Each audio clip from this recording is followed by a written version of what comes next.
యేసు ప్రభు వారి నామంలో మీ అందరికీ శుభములు తెలియజేస్తున్నాను. దేవుని నామమునకు మహిమ కలుగును గాక. హల్లెలూయా. దేవుని యొక్క వాక్యములో నుండి 84వ కీర్తన 11వ చరణమును మనం చదువుకుందాం. 84వ కీర్తన 11వ చరణము. దేవుడైన యెహోవా సూర్యుడును కేడమునై ఉన్నాడు. యెహోవా కృపయు ఘనతయు అనుగ్రహించును. యథార్థముగా ప్రవర్తించు వారికి ఆయన ఏ మేలును చేయక మానడు అని మనం చూస్తున్నాం. ఇందులో మనం చదువుకున్న ఒక రెండవ భాగాన్ని మనం మరలా చదివినట్లయితే యెహోవా కృపయు ఘనతయు అనుగ్రహించును అని మనం చూస్తున్నాం. ఈ యొక్క భాగములో నుండి మరి మన దేవుడైన యెహోవా మనకు ఘనతను అనుగ్రహించువాడు అనేది మనం ధ్యానించబోతున్నాం. మనము దేవుని వాక్యంలో మనం చూసినట్లయితే దేవుడు అనేకులను ఘనపరిచినట్లుగా మనం చూడగలుగుతాం. అనేక భక్తులను, ఉదాహరణకు దావీదు కావచ్చు, మోషే కావచ్చు, ఇలా యోబు కావచ్చు, ఇలా చాలా మంది భక్తులను దేవుడు ఘనపరిచినట్లుగా మనం చూస్తాం. అదేవిధంగా అబ్రహాము, ఇస్సాకు, యాకోబులు వారున్న దేశములో, ఆ ప్రాంతంలో వారు కూడా రాజుల వలె ఉన్నారు అని దేవుని వాక్యంలో మనం చూస్తాం. అంతగా దేవుడు వారిని హెచ్చించాడు అని మనం చూస్తున్నాం. అయితే అందరి జీవితంలో దేవుడు ఒకే విధంగా కార్యాలు చేసుకుంటూ రాలేదు. ఒకే సమయంలో దేవుడు వారిని ఘనపరుస్తూ రాలేదు. కానీ మరి వివిధ సమయాలలో వారికి దేవుడు ఏ ప్రణాళిక అయితే కలిగి ఉన్నాడో, వారితో ఏ పని అయితే దేవుడు చేయించాలి అని దేవుడు ఇష్టపడ్డాడో వాటికి తగినట్లుగా, తగిన సమయాలలో దేవుడు వారిని ఘనపరిచినట్లుగా మనం చూస్తాము. మనము మరి యాకోబు జీవితంలో చూస్తే మరి తన యొక్క మామ అయిన లాబాను నుండి దేవుడు కాపాడినట్లుగా మనం చూస్తాము. అదే విధముగా మరి ఒక అన్నయ్య అయిన ఈశావు యొక్క కోపము నుండి కూడా దేవుడు కాపాడినట్లుగా మనం చూస్తాము. కానీ ఇస్సాకు లేదా యోసేపు విషయంలో ఆ విధంగా జరగడాన్ని మనం చూడం. కొన్ని సమస్యలు ఎదుర్కొన్నట్లుగా, ఇబ్బందులు పడ్డట్టుగా మనం చూస్తాము. అయితే అందరి జీవితాల్లో దేవుడు ఒకేలా కార్యం జరిగించలేదు. యోసేపు జీవితంలో చూస్తే దాదాపు 30-35 సంవత్సరాల కల్లా దేవుడు అతన్ని ఘనపరిచినట్లుగా, అతడు ఐగుప్తు దేశంలో ఉన్నతమైన స్థానంలో ఉన్నట్లుగా మనం చూస్తాము. కానీ మోషే గారి విషయానికి వచ్చేసరికి 80 సంవత్సరములు దేవుని యొక్క సన్నిధిలో ఎదురు చూడాల్సి వచ్చింది. అయితే మనం చూస్తున్నాము దేవుడు ఘనపరిచే దేవుడు. అయితే ఒక్కొక్కరిని ఒక్కొక్క విధానంలో దేవుడు ఘనపరుస్తున్నాడు.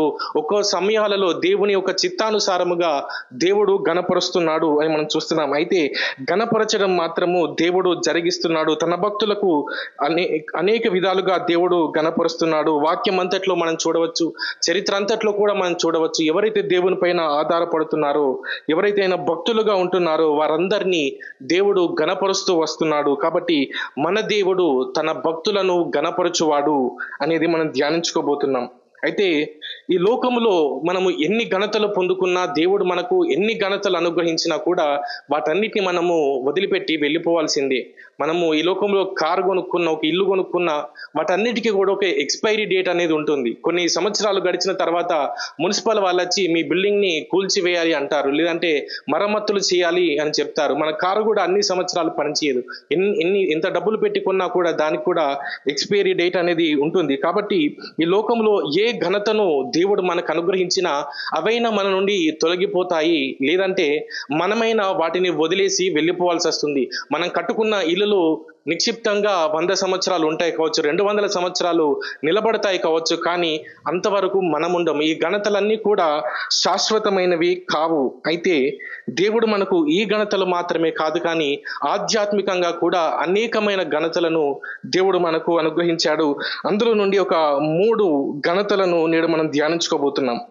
మొట్టమొదటిగా మనం చూసినట్లయితే రోమా పత్రిక 5వ అధ్యాయం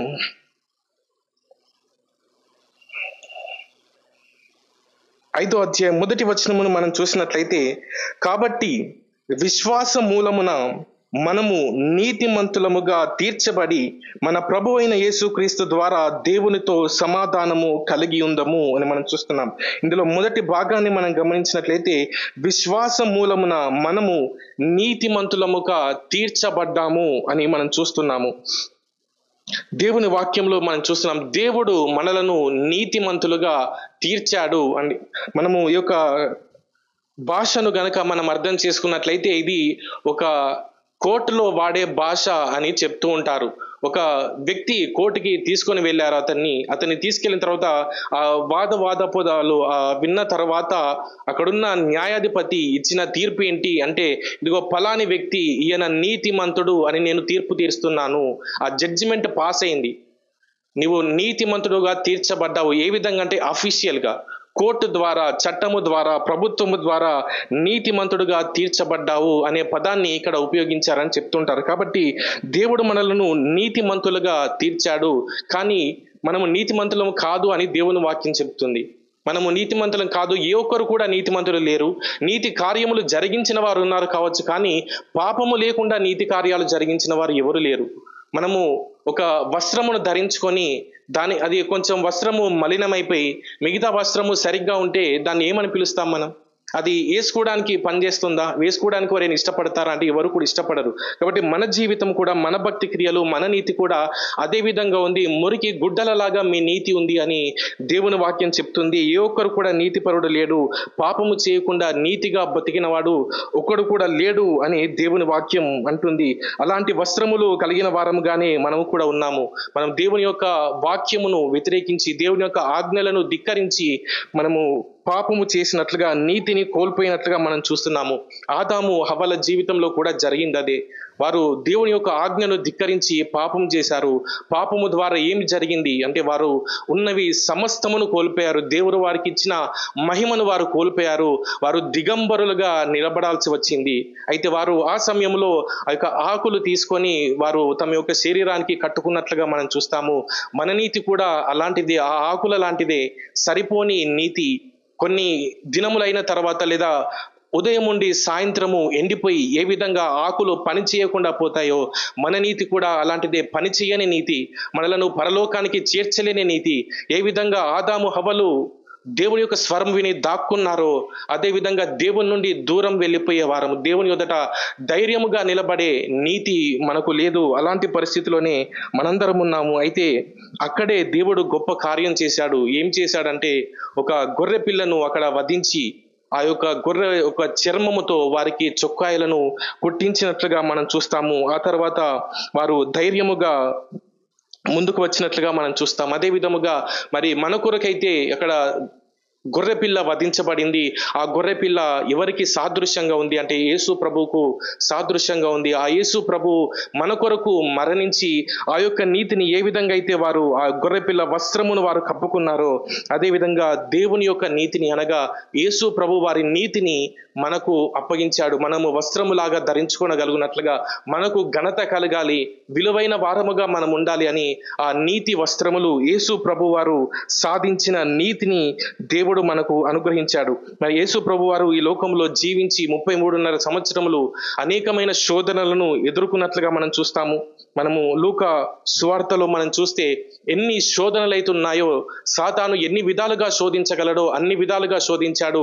అన్ని విధాలుగా ప్రయత్నించి వాడు ఓడిపోయాడు. యేసు ప్రభు నీతిమంతుడుగా ఆ యొక్క శోధనలో నుండి బయటికి వచ్చాడు. అదేవిధంగా అక్కడున్న రోమా ప్రభుత్వం కానీ, అక్కడున్న హేరోదు కానీ, అక్కడున్న ప్రధాన యాజకుడు కానీ ఏ ఒక్కరు కూడా తప్పును స్థాపించలేకపోయారు. అధికారులు హేరోదు, పిలాతు కానీ ఈయనలో ఏ దోషము లేదు అని చెప్పారు. ఆ ప్రధాన యాజకుడు నేరాన్ని మోపాడు కానీ నేరాన్ని స్థాపించలేకపోయాడు. అదేవిధంగా పరిసయ్యులు, శాస్త్రులు కానీ ఎవరు కూడా పాపాన్ని స్థాపించలేకపోయారు. అటువంటి ఉన్నతమైన విలువలు కలిగిన జీవితం, ధర్మశాస్త్రం అంతటిని నెరవేర్చిన జీవితం యేసు ప్రభు వారు జీవించి ఆ యొక్క విలువైన నీతిని ఎవరు కూడా పాయింట్అవుట్ చేయలేని ఆ గొప్ప నీతిని మనకు వస్త్రములాగా ధరించినట్లుగా మనం చూస్తున్నాం. కొరింథీయులకు రాసిన 2వ పత్రిక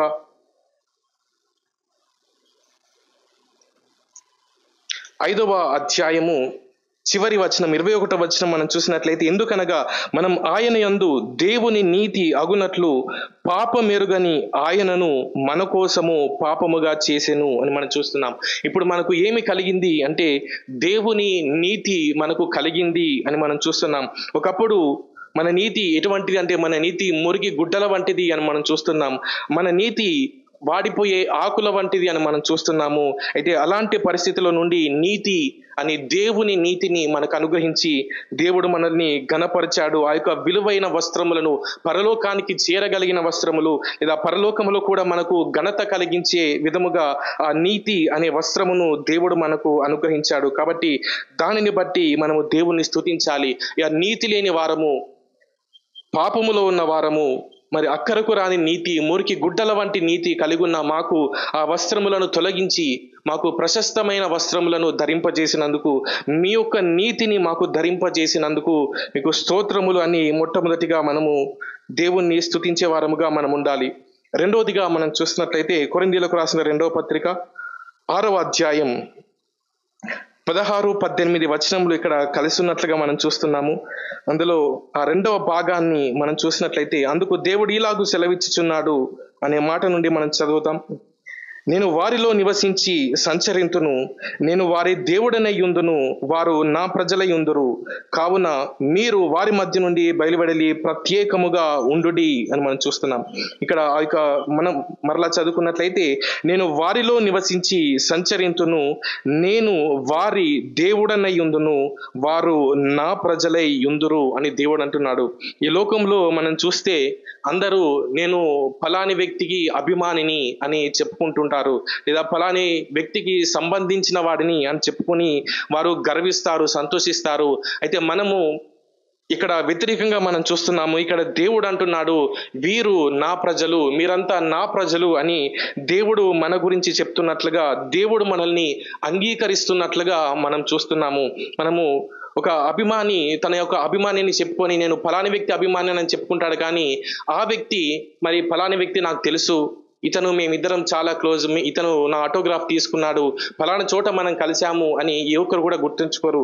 అతనికి 1,000,000 మందిలో ఒకడిగా మిగిలిపోతాడు, అనామకుడుగా మిగిలిపోతాడు. కానీ మన దేవుడు అంటున్నాడు, మీరు నా ప్రజలై ఉంటారు, నేను మీకు దేవుణ్ణై ఉంటాను అని దేవుడు మనల్ని అంగీకరిస్తున్నట్లుగా గొప్ప స్థానమును మనకు తెలియజేస్తున్నట్లుగా మనం చూస్తున్నాం. ఈ లోకంలో ఒక ఎమ్మెల్యేకి సంబంధించిన వ్యక్తిని అని చెప్పుకోవడానికి గర్విస్తారు. అయితే దేవుడు మనకిచ్చిన గొప్ప స్థానం ఏంటంటే, మీరు నా ప్రజలు, మేము దేవుని ప్రజలము అని చెప్పుకోగలిగిన గొప్ప ఘనతను దేవుడు మనకు అనుగ్రహించాడు. ఏదైతే నిజమైన లోకం రాబోతుందో, ఈ యొక్క భూమి ఆకాశం గతించిపోయి ఆ నిజమైనది, అక్షయమైనది ఆ యొక్క రాజ్యము వచ్చినప్పుడు మనము అంత గొప్ప వారముగా దేవుని ప్రజలుగా మనము ఉండబోతున్నాము. ఆ స్థానాన్ని దేవుడు మనకి ఇచ్చాడు. కాబట్టి దాన్ని బట్టి మనం స్తుతించాలి.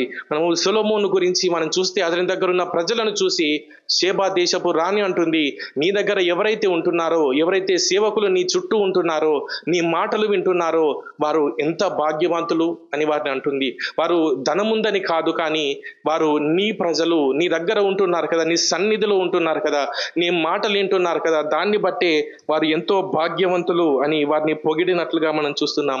మరి మనము దేవుని సన్నిధిలోనే ఉంటున్నాము, దేవుని ప్రజలుగా ఉంటున్నాము. దేవుడు మనల్ని తన కుమారుడుగా చేసుకున్నాడు.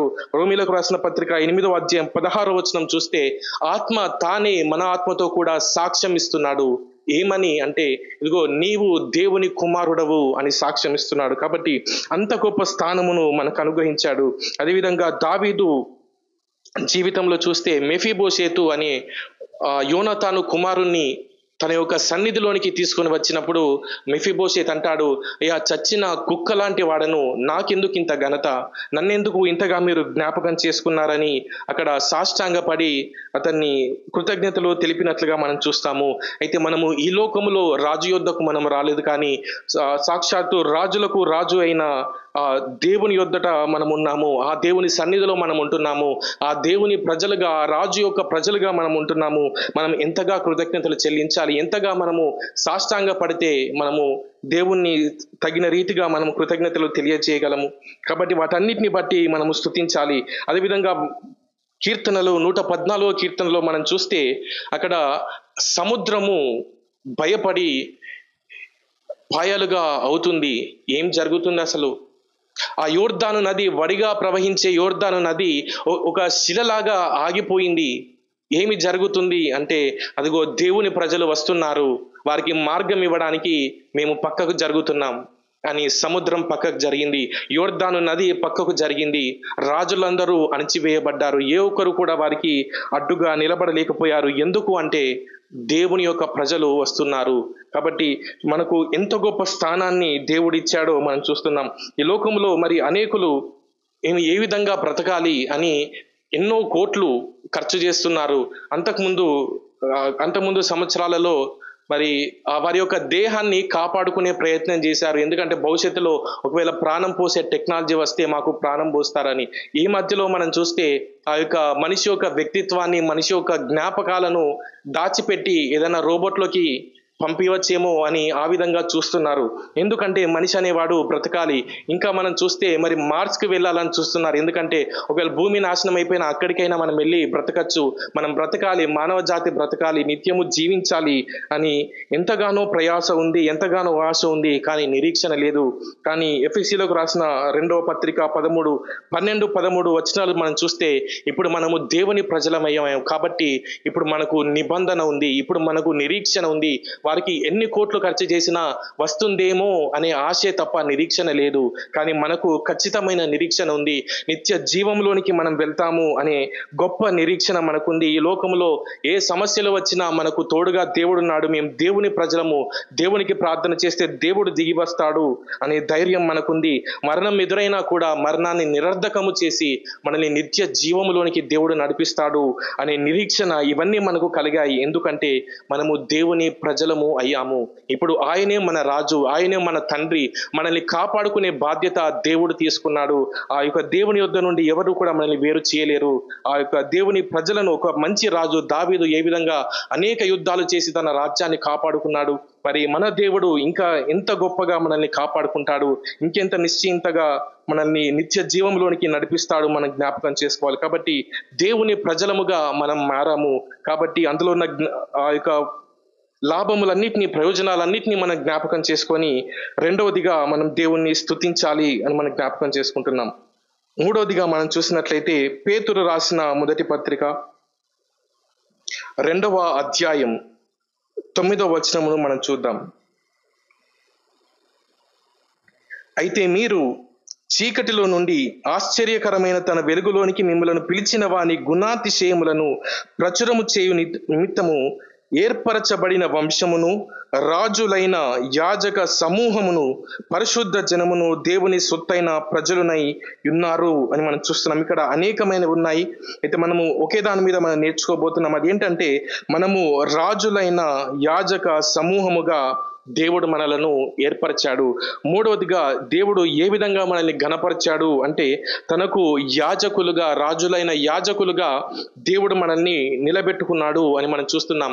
ఇది ఏం బాధ్యత యాజకులము అంటే ప్రజల యొక్క పక్షమున దేవుని ఎదుట మనం నిలబడి ప్రార్థన చేయాలి, వారి కొరకు మనం విజ్ఞాపన చేయాలి. అదే విధముగా దేవుని పక్షమున మనము ప్రజల ఎదుట నిలబడి వారికి సరైన మార్గాన్ని తెలియజేయడం, వారికి సువార్తని ప్రకటించడం, వాక్యాన్ని బోధించడం, ఇలాంటి కార్యములు చేసే ఆ బాధ్యతను దేవుడు మనకు అనుగ్రహించాడు. ఈ లోకంలో మనం చూస్తే మరి ఆ రాజకీయ నాయకులకు, ఆ ఎమ్మెల్యేగా ఎన్నికైన వారికి ఎంతగానో ఘనత వస్తుంది. ఎందుకు వారికి అంత ఘనత? ఎందుకంటే వారు మనుషులను రీప్రజెంట్ చేస్తున్నారు. ఈ యొక్క కాన్స్టిట్యూంట్ ని రీప్రజెంట్ చేసే ఎమ్మెల్యేకి మనం ఘనతనిస్తున్నాం. అదేవిధంగా భారతదేశాన్ని రీప్రజెంట్ చేసే పిఎంకి మనము ఎంతో ఘనతనిస్తున్నాం. అయితే ఇక్కడ మనం చూస్తే దేవునికి రిప్రజెంటేటివ్ గా మనం ఉంటున్నాము, దేవునికి అంబాసిడర్స్ గా మనం ఈ లోకంలో మనం ఉంటున్నాము. కాబట్టి ఇది ఎంతో ఘనమైన స్థానము. మనము యెర్మీయా గ్రంథం 30వ అధ్యాయం 21వ వచనంలో చూస్తే, నా సమీపమునకు వచ్చుటకు ధైర్యము తెచ్చుకొనువాడు ఎవడు, నా దగ్గరికి రావడానికి సాహసం చేసే వ్యక్తి ఎవడు అని దేవుడు ప్రశ్నిస్తున్నాడు. అంటే ఎవ్వరు కూడా లేరు, ఎవరు కూడా దేవుని యొద్దకు సమీపించలేరు అనేది మనం చూస్తున్నాం. అదేవిధంగా హెబ్రీయులకు రాసిన పత్రిక 4వ అధ్యాయంలో చూస్తే అక్కడ దేవుని చేత పిలువబడిన వాడై ఆ ఘనత పొందుకుంటారు అని మనం చూస్తున్నాం. హెబ్రీయులకు రాసిన పత్రిక 5వ అధ్యాయం 4వ వచనం మనం చూసినట్లయితే, మరియు ఎవడును ఈ ఘనత అనగా ఈ యాజకులుగా ఉండే ఈ ఘనత తనకు తానే వహించుకొనడు గాని అహరోను పిలువబడినట్టుగా దేవుని చేత పిలువబడిన వాడై ఈ ఘనత పొందును అని మనం చూస్తున్నాము. ఈ ఘనత ఎలా వస్తుంది? దేవుని యాజకులుగా నిలబడే ఘనత, దేవుని సన్నిధిలో నిలబడే ఘనత ఏ విధంగా వస్తుందంటే అది దేవుడు ఏర్పాటు చేసుకుంటేనే, దేవుడు పిలిస్తేనే ఆ ఏర్పాటు వస్తుంది. లేదంటే ఎవ్వరూ కూడా సాహసించలేరు అని దేవుని వాక్యంలో మనం చూస్తున్నాం. కాబట్టి అటువంటి గొప్ప ఆధిక్యతను దేవుడు సంఘానికి అనుగ్రహించాడు. సంఘమై ఉన్న మనకు రాజులైన యాజకులుగా ఉండడానికి దేవుడు కృప చూపించాడు. కాబట్టి ఆ యొక్క ఘనతను బట్టి మనం ఎంతగానో దేవుని స్తుతించాలి. మరి అదే ఆ యొక్క ఘనతలో మోషే భక్తుడు ఉన్నట్లుగా మనం చూస్తాము. ఆ యొక్క దేవుని పక్షమున లేదా ప్రజల పక్షమున దేవుని ఎదుట విజ్ఞాపన చేసిన వ్యక్తిగా, తన యొక్క రాజ్యమును కాపాడుకున్న వ్యక్తిగా అతన్ని మనం చూస్తాము. అదేవిధంగా ఎస్తేర్ను మనం చూస్తాము. ఆ యొక్క యూదుల పక్షమున నిలబడి ఆ రాజు యొద్ద పోరాడి లేదా రాజు యొద్ద మాట్లాడి తన యొక్క ప్రజలను కాపాడుకున్నట్లుగా మనం చూస్తాము. ఆ బాధ్యతను, ఆ స్థానాన్ని దేవుడు మనకు అనుగ్రహించాడు.